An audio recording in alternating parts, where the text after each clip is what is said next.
هذه رسالة للسيد الرئيس الجمهورية عبد المجيد تبون. يا سيد الرئيس، أنا مواطن جزائري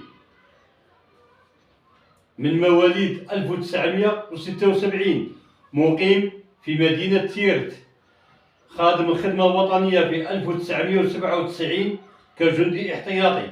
يا سيد الرئيس، الشعب الجزائري كاع راه يحبك وقال لك ما تروحش العراق، يعني مخايفين عليك. يا سيد الرئيس، هذا قرار تاعك، وانا غادي نعطي رساله للخونه اللي يسمعوا فيا. يا سيد الرئيس، الجزائر ماشي وحدها، الجزائر معاها الجيش ومعاها الشعب. الجزائر هذه امنا، واللي توشي امنا كاللي توشى الشرف تاعنا. وانا كمواطن جزائري يعني جندي احتياطي غادي نديره كعرض السيد الرئيس. يعني انا الصحه جيده الحمد لله، امراض مزمنه ما فياش، الله يعفو لي ويعفو عليكم.